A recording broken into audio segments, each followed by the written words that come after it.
Puissance de moteur d'une grue. Une grue soulève à vitesse constante une charge S de masse M égale 450 kg à une hauteur H égale 36 mètres en 45 secondes. On donne G égale 9,8 N par kg. 1. Calcule la tension de la corde et son travail. 2. Quelle est la puissance moyenne de la force de traction exercée par la corde? 3. Quelle est la puissance du moteur si le 1/3 de cette puissance est perdu à cause des frottements? 4. Calcule le travail du moteur et comparez-le au travail de la tension de la corde. 1. Calcule la tension de la corde et son travail. 1. La tension de la corde et son travail.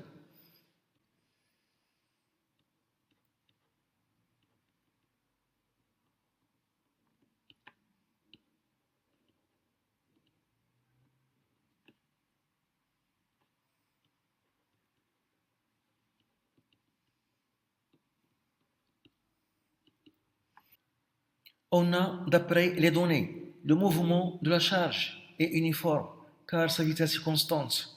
Donc, d'après le principe d'inertie, la somme des forces appliquées est nulle. Donc, on a P plus T est égal à 0.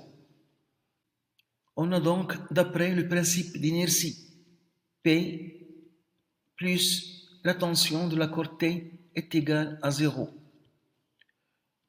Donc, la tension de la corde T est égale moins P. On module T est égal P, qui est égal à M fois G. Application numérique, T est égal.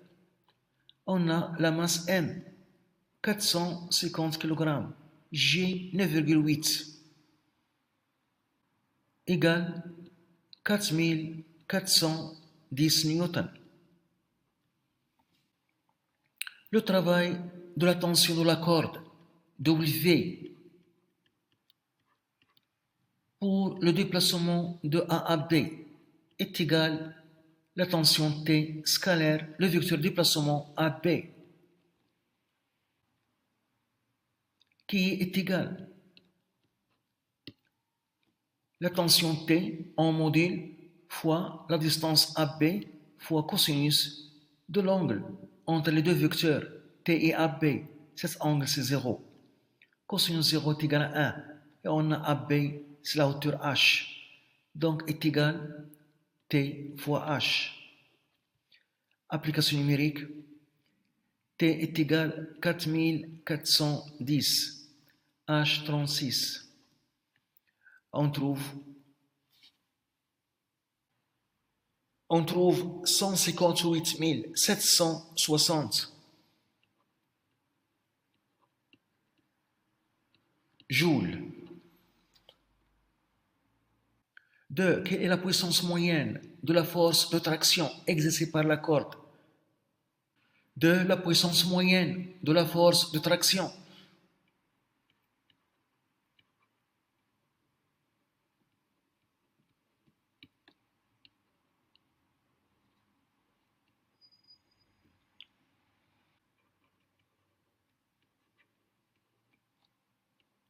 T.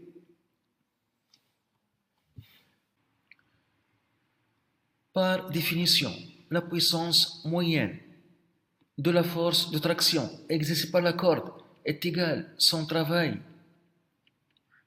divisé par la durée delta T égale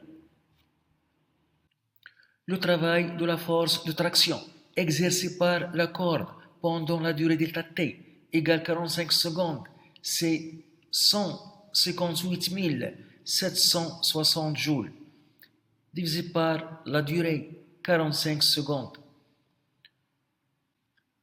On trouve la puissance moyenne est égale. On trouve 3528 watts.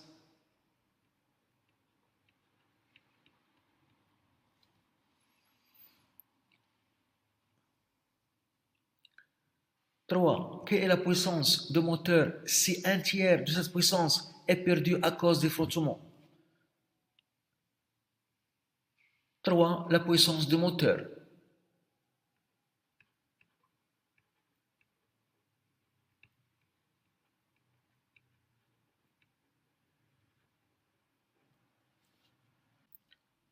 On a la relation.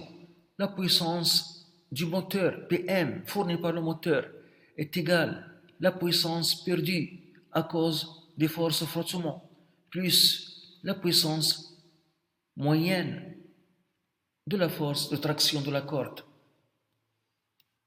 La puissance PM fournie par le moteur est égale à la puissance perdue à cause des frottements représente un tiers de la puissance PM fournie par le moteur. Donc c'est égal à 1 sur 3 fois PM plus la puissance de la force de traction de la corde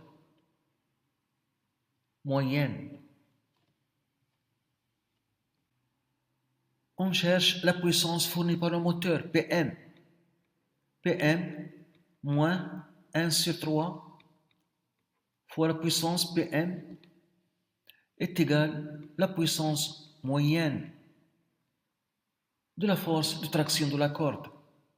Cette différence, c'est 2 sur 3 fois la puissance du moteur PM est égale à la puissance moyenne de la force de traction de la corde. Donc, la puissance fournie par le moteur est égale à 3 sur 2 fois la puissance moyenne de la force de traction exercée par la corde. La puissance du moteur PM est égale à 3 sur 2 fois la puissance moyenne de la force de traction exercée par la corde, qui est égale à 3528 égale. On trouve 5292 watts. 5292 watts. 4. Calculer le travail du moteur et comparez-le au travail de la tension de la corde. 4. Le travail du moteur.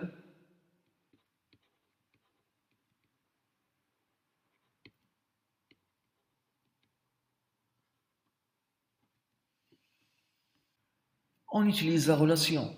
La puissance du moteur PM est égale au travail du moteur divisé par la durée delta T, qui est égale à 45 secondes. Ce qui donne le travail du moteur est égal à la puissance du moteur fois delta T. Application numérique.